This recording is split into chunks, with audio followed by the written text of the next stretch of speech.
So you want to be a gangster, Irving? Move it. I'm talking about the real deal. We're doing this. I'm talking professionalism. I'm talking composure.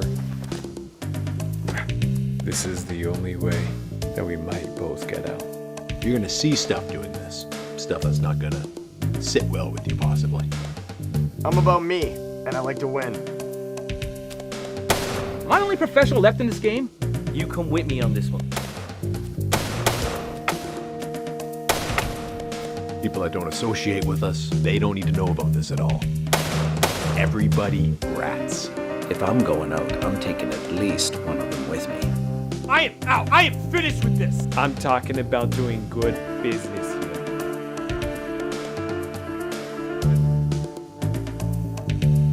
This is a job. View it as such and you won't have any issues sleeping. I'm Christine Blanchette, and I'm excited to have with me as my guest, Stephen Sewell. He's a producer and an actor, and he's going to tell us about the film. Welcome, Stephen. Glad to be here. So tell us about the film. I mean, I've watched it, and I want to tell, the viewers about your film. And this is not your first film, right? So tell us all about it. Well, the film's called Muskie Point, spelled M-U-S-K-I-E. A lot of people put a Y on the end. It was a mistake in naming it, I suppose. So muskie, like the big fish. It's a crime drama. It was filmed in BC here in the Vancouver area. It takes place primarily in the woods and in a vehicle for the most part. But it's the whole film is in real time. It just sort of chronicles the events of a sort of a criminal activity gone wrong. It's kind of what it's about.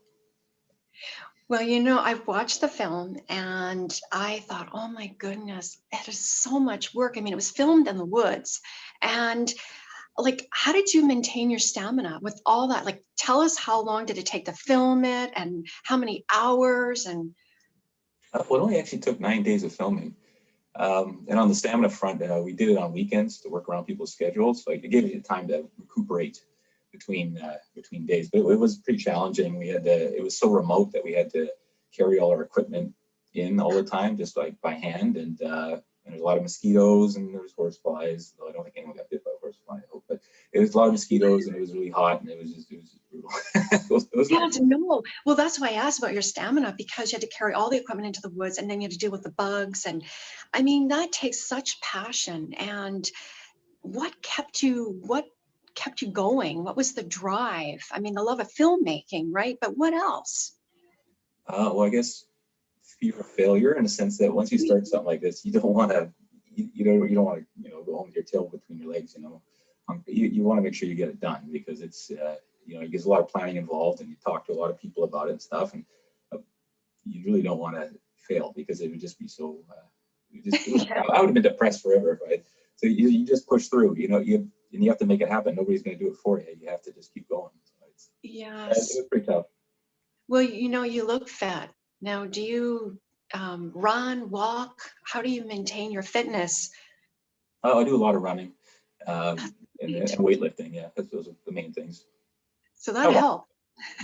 But that helped, and it's a family affair, because your brothers, Ian and Eric, and your parents too play a role in the film.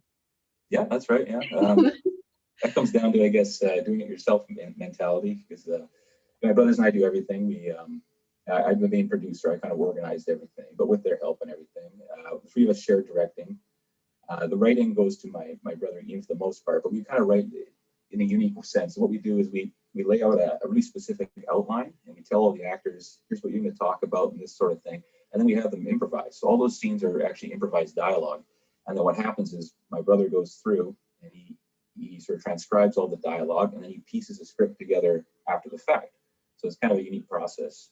And then my little brother Eric, he edits it and he writes the music, and we did all the sound, and yeah, we basically did everything. And my parents, yes, they had a little cameo in it. Yes, no, it's wonderful. I mean, and the script, I mean, tell us how the idea came about, because it's mafia, right? It's kind of, gangs and so tell us the idea. How did it come about? Well, it kind of all came about in one sort of afternoon. I remember I was lifting weights and I just, that's where I get all my best thinking done. I was thinking about like what kind of film could we do with limited resources, which has always been, you know, our problem. It's very difficult when you're an independent filmmaker. So I thought a lot about it, and just sort of the idea started to unfold. And the reason I kind of gravitated towards it is I'm a big fan of those sort of movies. Like I love movies like the Scorsese films like Goodfellas and things like that, and some of the earlier Tarantino works like Reservoir Dogs, Jackie Brown. I kind of like that style. And then my favorite film is Deliverance, 1972. With the Yeah. this has a bit of that thrown in there, I guess, a bit of the woods and everything. And I don't know, it just sort of unfolded in my head, and then we just went with it. Yes. And it was lifting weights that the idea came about. Yeah, it's I absolutely mean, what like, I it's was like, doing. so you own fitness because you say you run. And so tell us, like, I want to talk about your passion for filmmaking when it began, but which came first? Was it your running or your passion for filmmaking? Oh, I guess it'd be the running, because I've been doing it since I was 13. But the Yes. filmmaking came.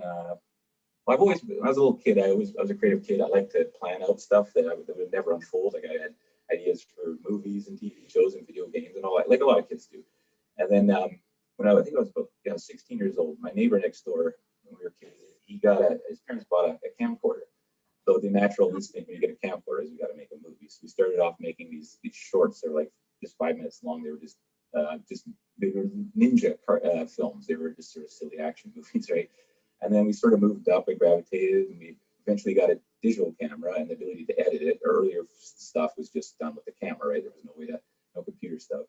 So we eventually started editing it and just making more ambitious projects. And then we decided to try and do a feature-length one. My brother got an idea for a film we never did end up releasing, but we finished. It was called Looking for Bigfoot. It was like a Bigfoot mockumentary. That Oh, was our yeah. first feature-length movie. So, and from there we said, okay, we can try and get this released. I was inspired by a really bad movie, actually. I shouldn't say that, I guess, but they know it's bad. No. It's called Legend of the Rollerblade 7 from 1991. And I watched, my friend showed me this thing. He's like, you got to see this. And it had guys with rollerblades and plastic swords and stuff. And I was like, this got released. How on earth did this get released? If this could get released, then I can make something that could get released. And I started researching how it all works. And we went from there. Yes. So you come from a family of creative people like filmmaking, and the running came after, right? And what made you want to, start running? If Keep the fat off me. I started doing sit-ups, I think I was 12 or something. I got into doing sit-ups and push-ups. And I thought, okay, I can't see my abdominal muscles very well. Oh, yeah. I have to keep the fat off. So that's why I started doing it. That's the only reason. No, but I guess it's not the only it's reason. great. It's great because it's like long hours and then carrying all that equipment into the woods, and just you work full time, right? And then you're doing the filmmaking on the side. So healthy lifestyle is so important. And so I want to go back to your other films, like this is, if people are wanting to look, watch your other films, where can they go? The previous one was, well, the first one we did that I released independently. So I'm not even sure if it's still available. It was on Amazon. This was 11 years ago, or 9 years ago. It was done through a self-publishing service they had on Amazon. I'm not sure if it's still up, but it's called Rosedale. It's not very good. The best thing to do for that one is to go to IMDb or YouTube and watch the trailer, because the trailer is pretty cool and the film's terrible. So just watch the trailer and you're good. You watch the trailer. The second film we did that actually got picked up, and for our first commercial release was called 100 Miles from Hell. It was released in 2014, and it's sort of a B movie car chase kind of silly film. It's much more action oriented than the one we just did, but it has less of the drama. It's more just Mm-hmm. kind of a good time, and it's just sort of an action B flick. So that's that was, I think you can still get that on Amazon and stuff. I think it's on Amazon Prime in the States, not in Canada, but there's ways to watch that one as well. Yes. So it's called 100 Yeah. Miles from Hell, 100. Just that. Well, Stephen, I mean, you have many roles in this film. So you acted, produced, and co-wrote. So is there one that you like more, or all of it, but for different reasons? I guess the directing is probably the most fun, because get to work with my brothers on that. We all kind of collaborate. Since there's three of us, it works very well. If there's a disagreement, to outvote the other one. So we all kind of think alike anyway, it seems. Yes. That's probably the part I enjoy the most. The part I'm strongest at would be the producing part. That's the part that I really take on. My brothers are more involved with the technical stuff. My little brother doing all the editing, as I mentioned, and my older brother's great at problem solving. There's a lot of things go wrong when you're trying to edit something like this, and it's very frustrating. So you got to figure things out. I'm not very good at that, but yeah, I guess it would be the directing would be my favorite. Well, we see, the viewers and myself, like see behind the lens of how, what you're saying and how talented you are. You're multi-talented. And so what has the feedback been like so far? It's been quite positive. We've gotten a few Great. reviews from critics, and one of them was 8 out of 10. The other one was 90 out of 100. I guess they have their own sort of ways of doing it. So yeah, I've been pretty pleased with it. My previous film had less favorable reviews. This one's been much more positive. I've been pretty pleased with it. Yeah, you evolved, right, as a filmmaker, and I watched the film. Congratulations! But seeing it, it was like, oh my gosh, it's like, I'm so emotional. Like, it's so realistic. Like, I mean, the the reality of mafia, the crime, and being in the car. I love the car shots, by the way. Like, it's so creative. I want to talk about that. Like, how how much filming, and how did you come about? Like, how much filming was involved, I should say. The car parts, each car was Yeah. done in a single day. And then the two guys on the cliff, that was done on a different day as well. But yeah, basically, I was just driving. It's just us on the roads going through Abbotsford and Aldergrove and all that. And we just had the cameraman bounce around in different seats and film different people. And we just went through it. And after every time we did a take, we drive for maybe 10 minutes and sort of play through it and talk about everything. And then we kind of do feedback. Like, I like where you're going with that. Maybe don't talk about that so much. And it just sort of worked itself out. But we were hoping to preserve a lot of the audio in that scene. We had to replace virtually all the audio in that scene because of the noise. But so we didn't have the air conditioning going because we didn't want to make noise. So we were looking away in that. Oh my gosh. Oh my gosh. You mean, it's like, but you make it sound so easy in 9 days of filming. I mean, it's just, and it was shot in BC, right? As you mentioned, but was it like in Langley, like Fraser Valley, like where? Well, most of the wood shots were done in Mission, kind of way Mission. up in the middle of nowhere. And then the driving stuff was Abbotsford and so you might see their house. I don't know. I can't see that well. Well, it's incredible. And, if people want to see it, where can they go? I'm happy to say that it's on Amazon Prime. So in Canada and the US, Australia and the UK. So if somebody wants to check it out, they have an account. Seems like every second person has an Amazon Prime account these days. Yeah, just watch it for free on there. Or if you don't have that, Tubi, Tubi is how it's spelled. It's just a video on demand service. And that one you don't need an account for. You can just watch it for free. Just type Muskie Point and away it goes. It's also on Google Play. And in the near future, we'll have it on DVD and Blu-ray, which will be available to Amazon and various outlets. Yes. And what is next for you?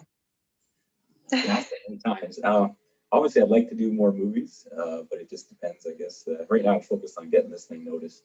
It's a very tricky uphill battle to get noticed in the independent film world. So I guess getting this out there and depends what kind of return we get on this, I guess. But I would love to do another movie similar to this style, maybe with a bit more. Maybe have this sort of style of drama we had on this film, and maybe take some of the more action sort of stuff from the previous film and combine the two. We'll see. Yeah. Is there anything else you'd like to add, Stephen? If you do end up watching it, anybody, and you have the time and you have an IMDb account, please rate the movie or rate a review if you really feel inclined, or if you on your Amazon Prime account, just you can rate it on there too. So just out of however many stars, whatever you think is fair. That would be really appreciated.